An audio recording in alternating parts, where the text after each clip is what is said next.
The Buffalo Bills are fine on the offensive side of the football. Their GM is so done and fed up with the narrative that their offense can't get it done. Well, it was evidenced in the season last year. They were certainly fine on the offensive side of the ball and decided in this year's draft to prove a point. Our first 5 picks are going to be all defense. They go with the all-talented star and speedster Maxwell Harrison that can run with just about anybody in the NFL. They go with Deion Walker, his former teammate, also at Kentucky, picking him in the 4th round. They took TJ Sanders out of South Carolina, if you were familiar with that South Carolina defense. This Bills team is locked and loaded, ready to go, and the AFC East is prime for them to take once again. It's just the start of the season might not be the way that every fan of Buffalo would want it to start. You might want an easier game, but the Baltimore Ravens on Sunday Night Football, let's kick it off and get into it. This is the type of game where they might need the production from their new edge player and Landon Jackson, taken out of Arkansas. If you remember, he had some interesting highlight tape a couple of years ago where he was hitting the bags, but this kid was a monster for the Razorbacks the last couple of years, as well as Jordan Hancock for the Ohio State Buckeyes was a great piece in like that triangle that they had back there with Ransom, Hancock, and Caleb Downs last year, where he was a great player in the back end of that secondary, a big reason of why they had the best defense in college football. So can he limit Lamar Jackson in taking the top off of the defense? Have the Buffalo Bills dropping the first game 24-21 against Baltimore, simply because this is going to be a motivated, very motivated Baltimore Ravens team for this game specifically. The Bills, of course, want Baltimore, but it's really about the Chiefs like this year. This is the team that they have to beat. They have to get over that hump. Buffalo, this is the year. Every year at this point, the expectation is they get to the champ game or they can get to the Super Bowl. Like with Josh Allen in his prime, just won an MVP. It's Super Bowl or bust. If it weren't, then why are you having that head coach? Like, why are you a fan of the Buffalo Bills if that's not your expectation? This is the prime. These are the peak years with your MVP quarterback against the Baltimore Ravens. It's a tough matchup week 1. They can get him back maybe in the playoffs. They got him last in the divisional round. A loss to start the year is not the worst thing. At the Jets, this is a 2-game stretch against the AFC East opponents. They've got the Jets on the road at MetLife. I got him taking care of business against New York. Obviously, Justin Fields' athletic ability poses to be a large threat. Him and Garrett Wilson are going to be dynamic with their connection, of course, throwing it back to their days at Ohio State when Justin was the back-to-back Big Ten Player of the Year, and that defense does have talent on it, just like Buffalo, to be able to execute in the red zone when they need to and force a couple turnovers from Justin Fields. Maybe thinking he's got Garrett Wilson streaking down the sideline, and then Maxwell Harrison is able to run under it and intercept Justin. Like that ability at corner to be able to lock someone down just remains to be seen if he can be effective like in the run game also and making plays on the outside. Doesn't need to against the New York Jets. 1-1 at that point before a Thursday night game against the Miami Dolphins. Want you to understand, like, I'm not in LA right now where I usually film. I'm in Africa. When you're watching this video, that is, I'm out there on safari, going to be there to just see the Great Migration in Tanzania and in Kenya. So I'm recording this a couple weeks in advance because I wanted to continue to push out NFL content because, as it is understandable, being in Africa for all of that is going to be tough to be able to get the content where I want it to be. So if I'm mentioning players that are hurt, unfortunately, or won't be factors next year, that is why, because I'm recording this before any of that actually happens. So a Thursday night game, week 3 against the Miami Dolphins. As of this point, there's angst. You know, Tyreek Hill might not want to be a Miami Dolphin. A win against the Dolphins, 24-13.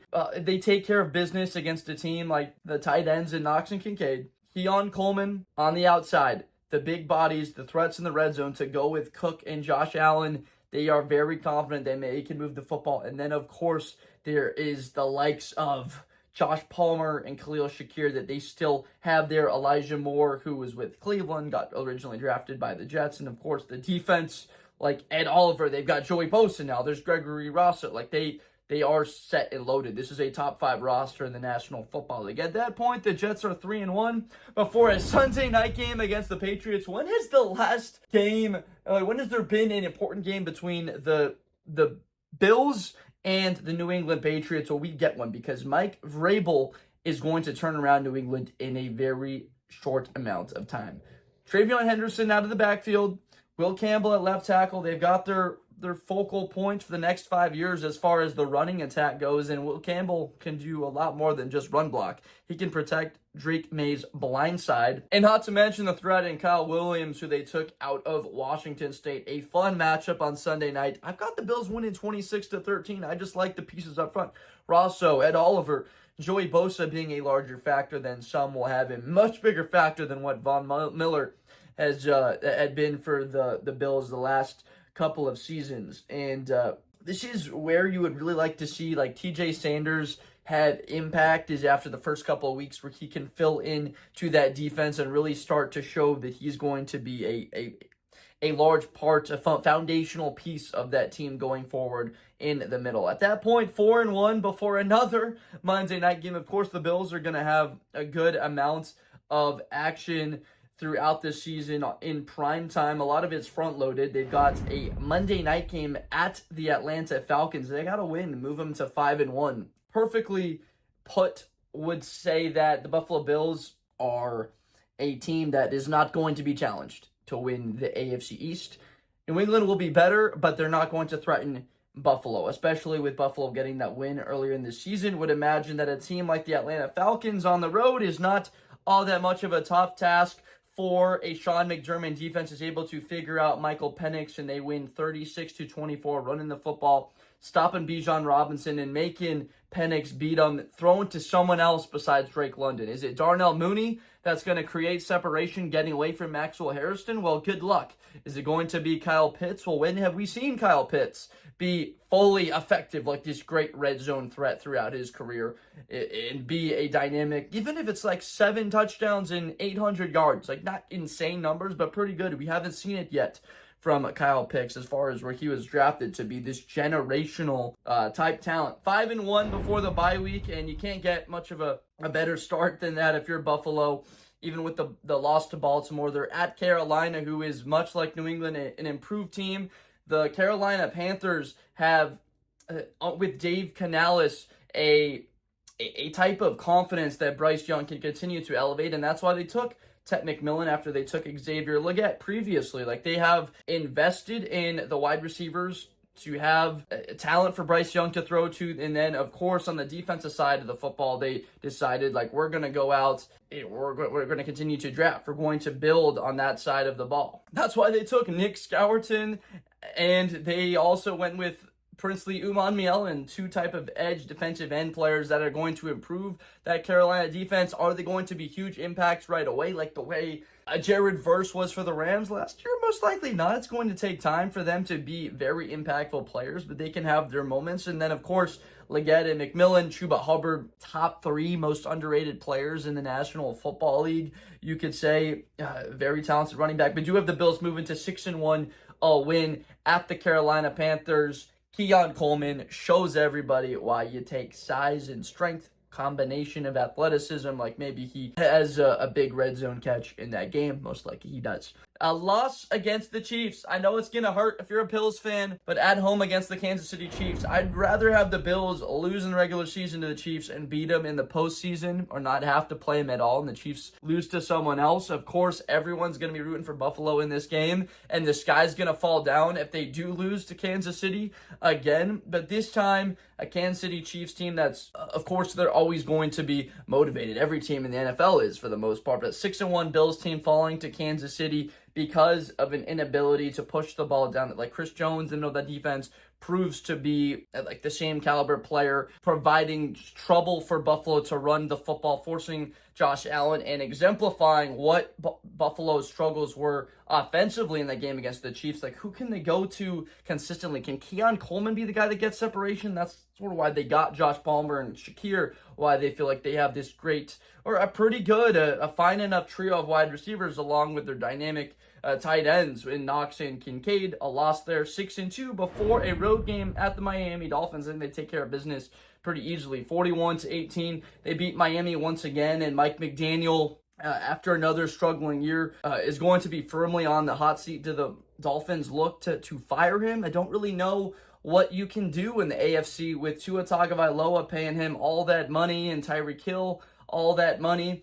when Tua Tagovailoa is never going to be a top 6 quarterback in the AFC. If Tua is watching this himself, like I will confidently say it, these are great talents in Herbert and Stroud and Mahomes and Burrow and Allen, of course, Lamar Jackson. They are very high-level quarterbacks. They're talented. They're athletic. Not that Tua isn't any of those. We're just talking about some of the greatest quarterbacks of this new generation. 7-2, they beat the Dolphins, and then a home game against the Tampa Bay Buccaneers. Most underrated team in the National Football League, no doubt, completely overlooked because of their loss to the Washington Commanders last year. They had that game, a late fumble by Mayfield, but when they go and they take Emeka Egbuka and they have Chris Godwin ready to come back from injury and Mike Evans, who's going to put up 1,046 yards and likely 9 to 11, 12 touchdowns, something in there, with Mayfield having no fear throwing, staying healthy, and Bucky Irving in the backfield, who I also got as one of the most underrated players from a year ago in football, very similar to Chuba Hubbard, but a younger, explosive guy coming out of Oregon 2 years ago.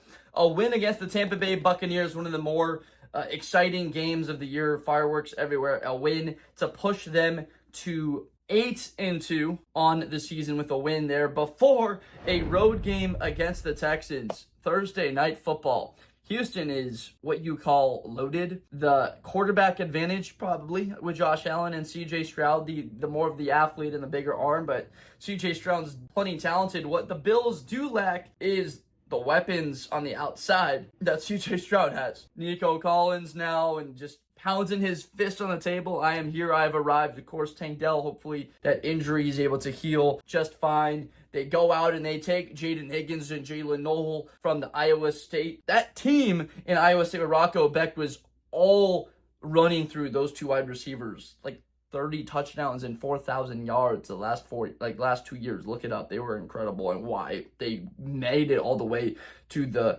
Big 12 championship game last year. Well, win against Houston, 28-24, a very large win, something that you need. If you lose to the Chiefs, if you lose to Baltimore, if you're in the race, the big part of why that was a tough game last year against the Chiefs is that thing was on the road, and if the year before that, they would have had to gone through Baltimore if they were to have beaten the Chiefs in the divisional round. Even though they had the Chiefs at home, playing your AFC Championship game at home hasn't happened yet. You had to play the Chiefs on the road twice in the 2 AFC Championship games they've been in the last 6 years. So getting that game at home is going to be pivotal. At the Steelers, this is the Aaron Rodgers, Josh Allen game we're all going to be looking forward to. That Pittsburgh defense is still legit. They got Derek Harmon in the middle next to Cam Hayward. They got Jack Sawyer on the edge to be learning from TJ Watt. The reins essentially passed to Jack Sawyer, and more specifically Derek Harmon, taking him that high, 20th overall, and then taking the kid out of Iowa, Caleb Johnson, a talented back, a workhorse. They can give him the ball 27 times, and Tomlin's going to be fine. Let's win our football games 16-13. We're happy with that. Got them losing to the Pittsburgh Steelers and dropping them to 9-3 overall on the season.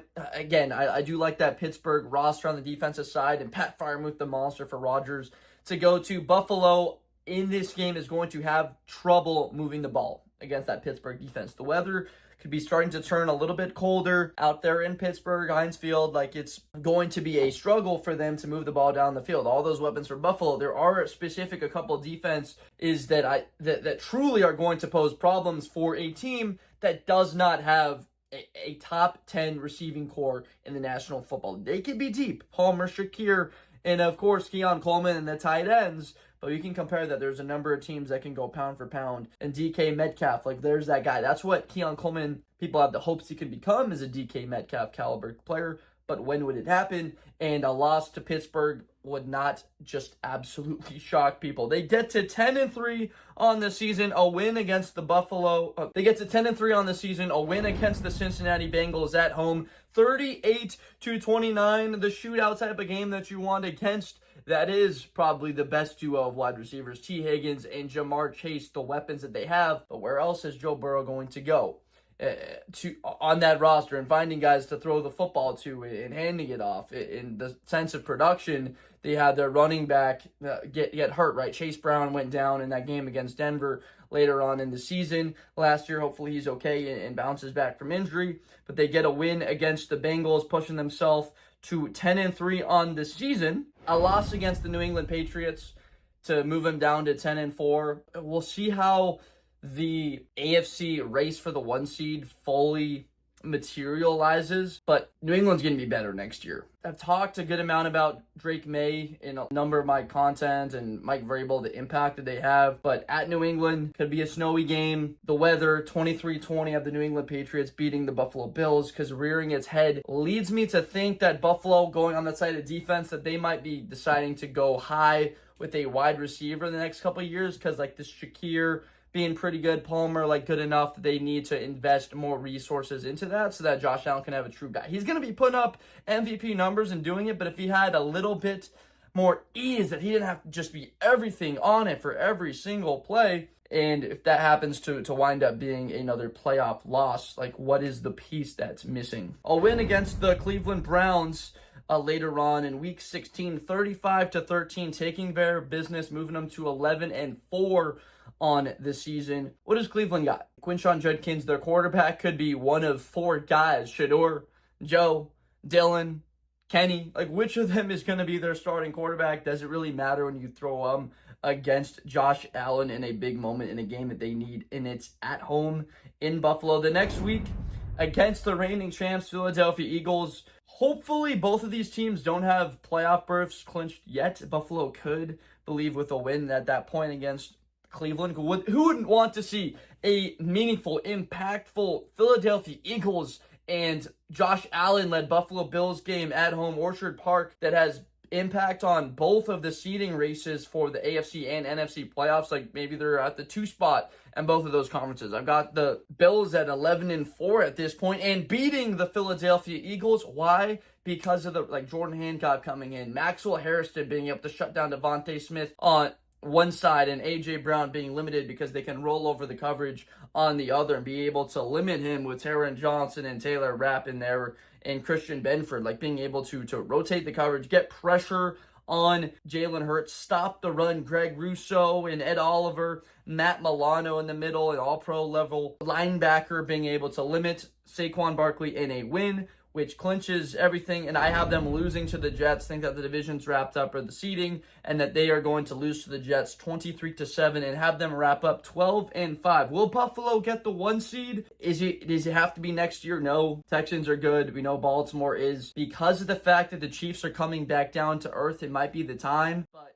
I have some sort of feeling that the Chiefs could get knocked out earlier on in the playoffs. Of course, we'd love to see another deep run. Kansas City is such an entertaining team to watch. But that is what I think of the Buffalo Bills in 2025. Let me know in the comments what you think of Buffalo. Am I dead wrong? Are they going to go 15-2, rolling through everybody? Are they going to miss the playoffs? Are they not as good as I'm letting them out to be? Should I have more faith in their receiving core? Should I not be as high on their rookie class of the defensive players in the future? Just tell me what you think. Make sure to subscribe, though, if you're going to roast me in the comments. You got to make sure to subscribe for more content coming out in the future. We are barreling towards the start of the regular season and fired up for it. So please make sure to tune in for more content in the future, and I will see you next time. Thank you. Best player in college football. That Georgia and Ohio State game, New Year's Eve, is going to be a classic. Josh Blunder. Hi, everybody. I'm Josh Blunder. To the 40, 35, 30. Espinosa to the 20.